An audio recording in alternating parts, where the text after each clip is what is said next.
Hi guys! Magandang araw mga kabakal. Mag-unboxing tayo ng ating in-order. Meron po tayong in-order na male Japanese G. Dahil napakarami ko na pong Japanese G na female. Meron po tayong 8. So naisipan ko na bumili ng male at naisipan kong ipag-mate sila. At gusto kong maranasan paano magkaroon ng female na Japanese G na mangingitlog. So kailangan po kasi ng male para mangitlog ang gagamba, lalo na kapag ang mga gagamba ninyo ay pinalaki or nabili ninyo ng pinalaki, kasi alam naman po natin na ang Japan Spider ay wala dito sa Pilipinas. So lahat po ng mga nabibili ninyong Japanese G or Japan Spider, yan po ay binread or pinalaki. So para po yan mangitlog or yung itlog nila ay mapisa o maging fertile, kailangan nyo po ng male. So mga kabakal, nandito yung ating male na Japanese G. Siguro nagtataka kayo bakit napakalaki ng lalagyan.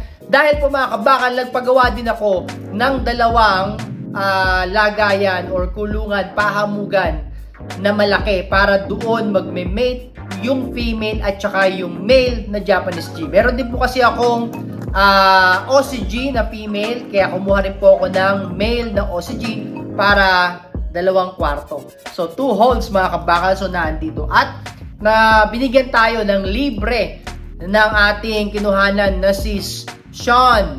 Ito po yung kanyang Facebook. Sa kanya po tayo nag-order at nagpagawa ng 2 holes. Napakamura lang naman kasi ng pahamugan at binigyan tayo ng libreng 12 holes na pahamugan para sa ating mga salmon. So buksan na natin to. Okay, so selyadong exciting, makita yung laman. Alright, so yun mga kabakal, ito yung unang bumukad sa atin ng ating 2 holes na pahamugan. So kita ninyo sa likod may screen at ito pala nakabaliktad. So yan o, saktong-sakto 2 holes. Oh, simpleng-simple lang, hindi ganun kagara. Napakamura mga kabakal nito. So gusto niya rin magpagawa. Yung mga simple lang ay sa kanya po. So yan, so ilalagay rin dito. Dito yung isa natin na Japanese G at ito naman yung ating para sa OCG. So solid, mas malaki siya ng konti. Alright. So dalawa yung butas niya. Ito yung isa. 2. So, okay na okay mga kabakal, para lang for itong ating kwartong ito ay para lang sa paggawa ng baby spiders. Alright, so tingnan natin kung ano naman yung naandito pa. Ayun mga kabakal, meron tayong nakita. Okay, so binigyan niya rin tayo mga kabakal ng 12 holes. So dito ay ilalagay natin yung mga pang derby at yung mga pang salmon, at naandoon sa gitna, nakikita nyo ba yun? Nasa gitna yung ating male na Japan G. So yan yung ating i-mate. So dito, kita ninyo, uy, ganda naman oh. Pwede nakaganyan. Ganda, bagong hugas pa. Okay, so solid na solid.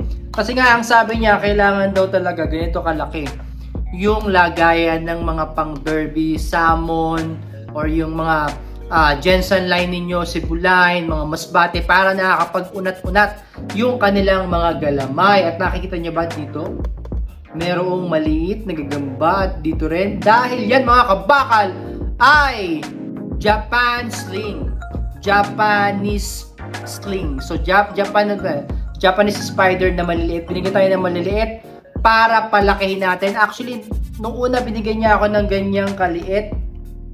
Napalaki ko na, parang ganito na yata kalaki. So hintayin natin lumaki pa yon. So napaka-solid. At mukhang pagod na pagod yung ating male. So tingnan, ganda na lagyan oh. Pwede pang sumaisabit oh. Libre lang yan. Binigay sa akin kasi tropa natin no. Grabe.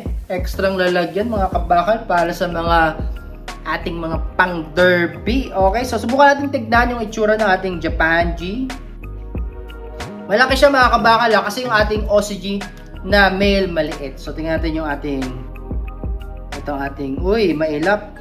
Ito ang itsura mga kabakal ng Japan male spider. Napakaliit. Dati nakakita ko sa wild na mga male nagagamba. Akala ko mga ano yun, mga bata pa.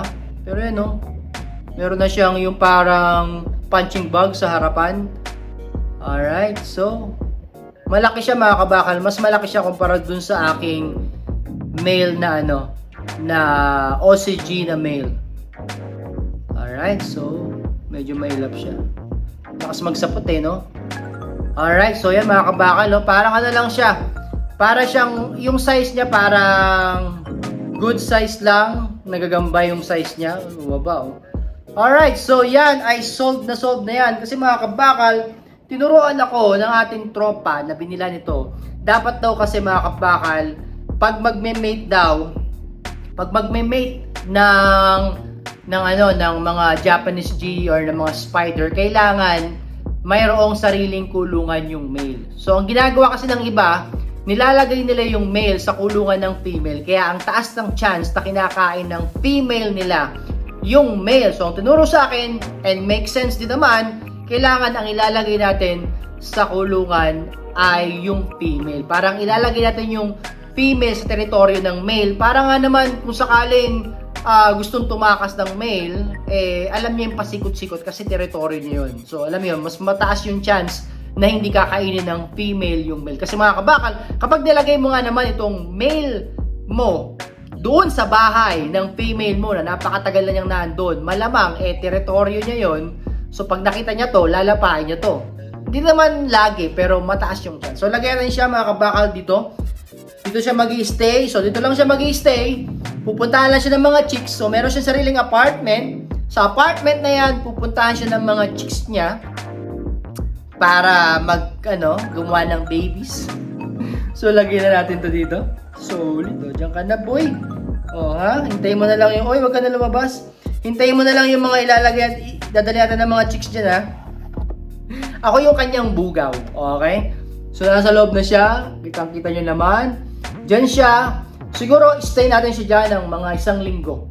1 linggo natin i-stay yung ating Japanese G na male. Pag nakapagsapot na siya dyan, na familiar na niya yung lugar ng kanyang bahay, saka natin ipapasok yung female na Japan G na gusto natin mangitlog para maging fertile yung kanilang mga itlog. So ito, napakaganda, di ba? So meron tayong pahamugan. At meron tayong pahamugan ng mga pang derby. Oh, grabe naman. Solid, di ba? Oh, dito pa lang solid na, oh. Oh, dito pa. Yan tayo maubos na ng nalagyan mga kabakal. So ako ay excited na ilagay dito yung mga iba nating mga gagamba. So ayun mga kabakal, sana nag-enjoy kayo sa ating solid na pahamugan. Meron pang libre. Ayos ko pa yung lalagyan ng ating libreng maliliit na sling na Japan G. So yun. Maraming salamat po.